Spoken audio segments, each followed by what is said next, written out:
Hi, my name is William Thayer, and I'm talking about the COVID crisis. This is another YouTube video and a series of YouTube videos on how do we recover from the COVID crisis.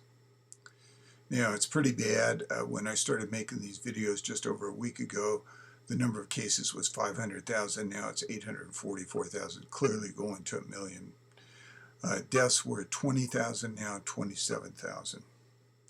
I made a series of videos. I'm going to just, on this particular page, call your attention to the bottom one, COVID and the reopening of the United States, and that's why I explain why I believe we ought to open up west of the Mississippi first. It's easier. And on this particular page, this is another series of videotapes. I just point out the one in the middle. It says just for Mark Cuban. Actually, it's just for more people than that.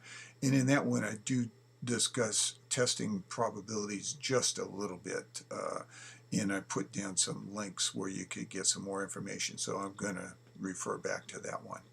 Now, outline of today's talk. This is on airlines. Okay, COVID has basically stopped the airlines cold. So what I want to do is suggest a plan where we can start getting the airlines back to normal business. So first, it'll be air travel west of the Mississippi. Then we kind of got to look at a plan. I've got a two-phase plan. And we got to have some sort of success criteria, which I'm going to talk about, but people are going to have to figure out what's good enough.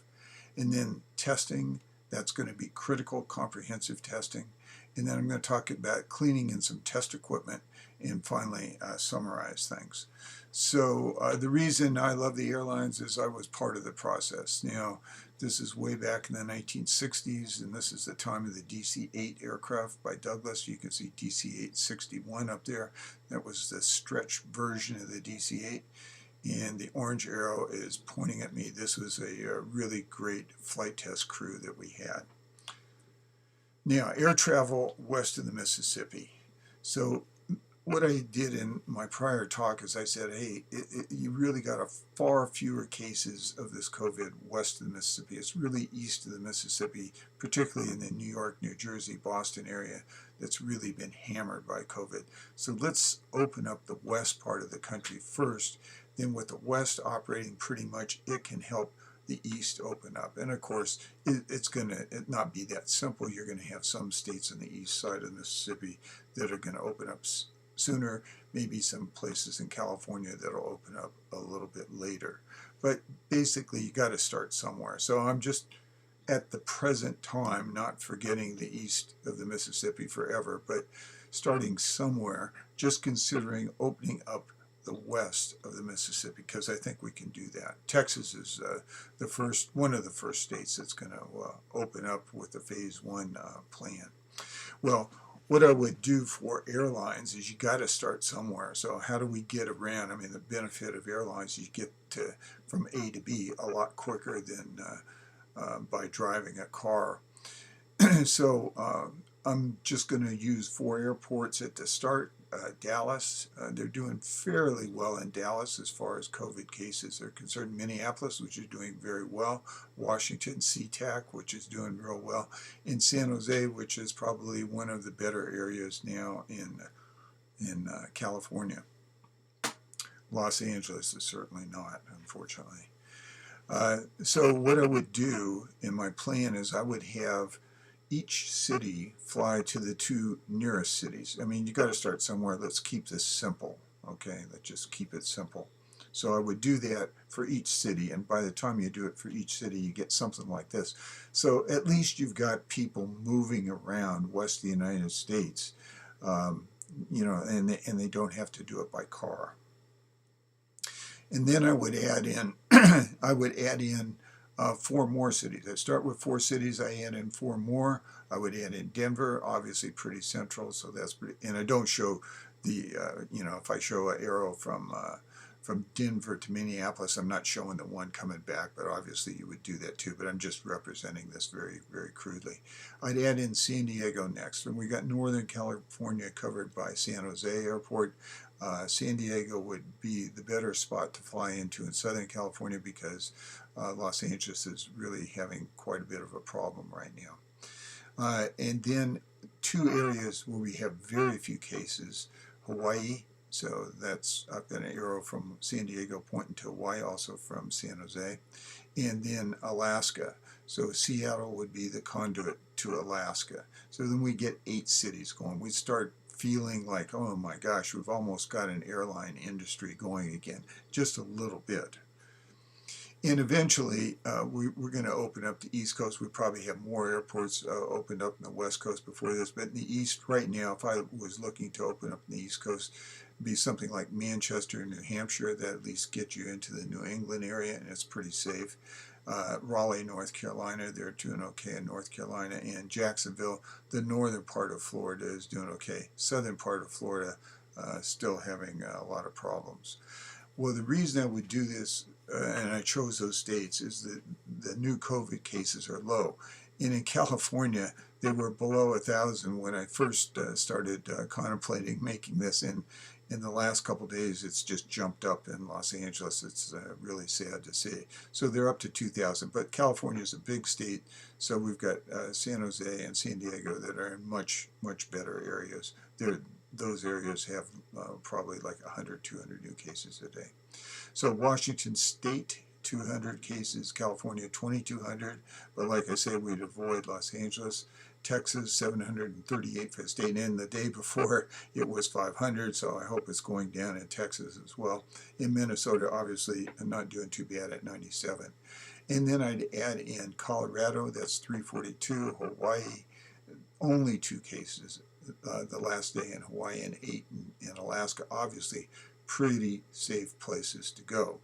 So again, keeping our eye on California, but like I say, it's a big place, so we just pick the safer areas to go, and we start getting a framework of an airline industry working, because we got to fly to these cities to see, hey, in the flying process, are we making more people sick? Because that's originally how this COVID spread out of China, was by the airlines. So we got to be real careful with the airlines. These daily cases, daily COVID cases, if you're interested, there is the link down there, and you can look and see how they're changing daily. Now, plan and success is going to be a very simple plan. What I would do with that first, chart I had with 4 cities, I just have 100 passengers a flight. Obviously, we're not talking 747s here. We're talking probably 737s. Okay, I would test all passengers with the Abbott PCR test for 100 passengers. If I use that, and there's other machines that you could use as well, that's 5 tests an hour. I need 20 machines. Not a big cost element. I'll show that later on. Right now, because it's April 22nd. It's April 22nd. I'm just using a low number of machines because we just haven't got enough test machines. We need hundreds of thousands or millions of them, and we've got just like 20,000. I would have the passengers expect a 2-hour processing time at the airport terminal.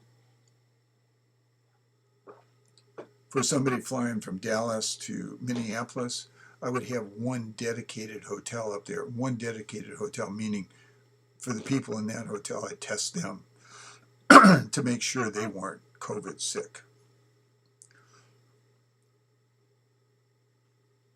I would have 1 dedicated rent-a-car company. I mean, you can expand to other hotels and more rent-a-car companies, but initially, pardon me, initially just 1.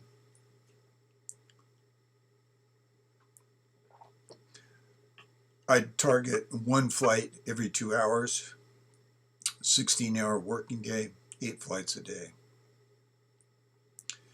Every passenger's got to agree to 2 tests, a PCR test and a blood test. And with 2 tests, you get more confidence. Every passenger must agree to daily update the COVID database with their status, saying, hey, I'm either got COVID or I don't have COVID. Okay, I'm healthy. The rest of their health status, well, that's their private business. So if we're looking at this and we're looking at one city, we're going to have 800 passengers flying out of that on 8 flights, times 4 cities, 3,200 a day in 10 days, and that's where I'd say let's try that for phase 1. I get 32,000 people flying.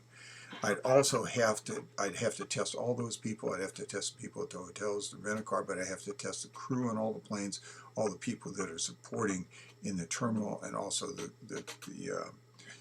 airline electricians and mechanics maintaining the planes. So I need probably 160 Abbott machines. They cost about $4,500, $720,000. By the time you're talking about 100,000 passengers, this is nothing, and you're going to keep using them in the future. This is not where your expense is if you're an airline. Where it is the chemicals that are required for every PCR test. That presently costs $40 each test.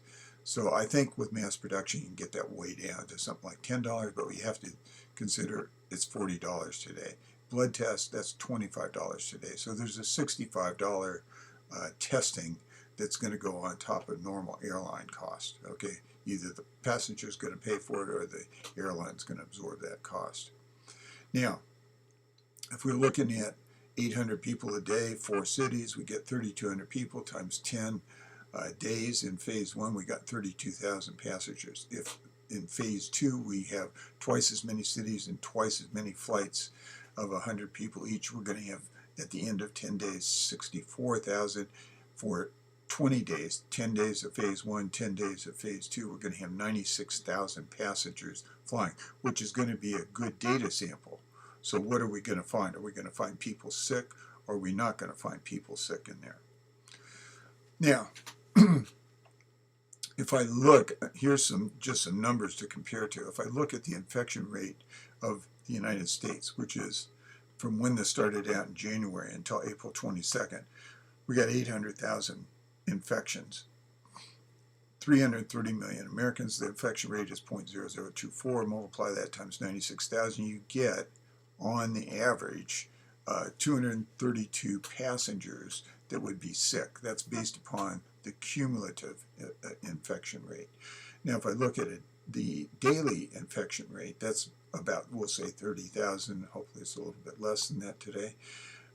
Divide that by 330 million, I get 0.001 times 96,000, I get 9 passengers. So you can see, what's normal. The daily infection rate, is that what my criteria is, or the cumulative infection rate? In other words, if I had 232 passengers that got sick, could I say, hey, I'm doing okay as an airline? I have a feeling people aren't going to accept that. But 9 would be a pretty low number. Maybe you could get below that, I don't know. But if you looked at the daily infection rate of 30,000 times 20 days, that's 600,000, it gets you up to 173 passengers. So you can make the argument that if you had like 150 people sick, it's no worse than if you were just living in the United States. However, I have a feeling that the airlines will be able to do better with double testing each passenger and closely monitoring the database. Now, one thing here, when you get Hawaii, this is a great test point. It's probably going to be no infections by the time the airlines get around to flying to Hawaii. And so if they start getting infections in Hawaii, then probably the airlines did it. I mean, you have to look at which island. Everybody flying into Oahu, if people get infected on the big island of Hawaii, obviously it wasn't from the airlines, unless they're flying between the islands too. But Hawaii is a really good, clear place because they have so low infections. Alaska is another one, to see whether airline flying in can be done safely and not add to the problem. But success criteria, it's an area for discussion. Now, testing, I'm just talking about how accurate these tests are. No test, no vaccine is going to be 100% successful. So if your criteria is, I never want to have one passenger on an airline plane that's sick, it's not going to happen. Okay, it's just not going to happen. Now, I think if you have two different tests, a PCR test and a blood test, you're going to have a pretty high confidence that the people getting on that plane aren't sick. You just have to see what the results are. Hawaii is a good test point. I talk about sensitivity and specificity.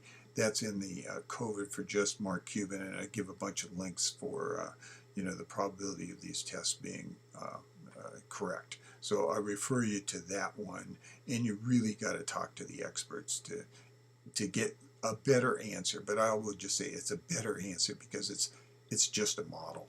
Okay, reality is truth. Okay, if you start getting more people sick in Hawaii, I don't care what the models say, things aren't working. If they are healthy in Hawaii and don't get sick, then you got a system that's working. Okay, so I want to talk about cleaning and testing equipment. This is pretty clever. Somebody has come up with this. COVID does not like UV light, ultraviolet light. It dies. Okay, so on the left, if you can see the machine there, it spreads out with wings and it shines the UV light down onto the seats and it kills the COVID. I mean, this is better than wiping down with any kind of disinfectant. Okay, much better. So here you see this winged machine being pushed down the aisle on the right side. Great innovation. I don't know who came up with this. They deserve a gold star.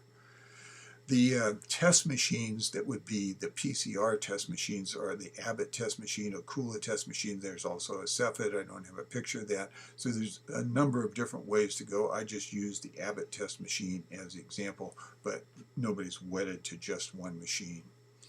The COVID blood test, the one that I know of is Famitech, but I think there's probably a bunch of them out there, okay? It's a blood test, so it's like you pretend you have diabetes and you got to prick your finger. That's kind of what it is.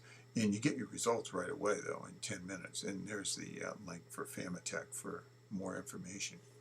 So to summarize this, I really feel for the people in the airline industry, all the people that have lost their jobs. And I want to get the airline industry back flying as soon as possible. It's not going to be possible to go back to 100% like we were, but we could start tomorrow with just a preliminary phase one, as I've described, and then be empirical. Let's see what the data tell us after 10 days, after 20 days. Okay, start west of the Mississippi, do it simple, just do 4 cities, then go to 8 cities. Okay, you definitely got to have comprehensive testing of the passengers until you get a vaccine. And you need database tracking. So that's my ideas on the thought of opening up the airlines. People can come up with better plans, but hey, here's a start. Thank you for your attention, and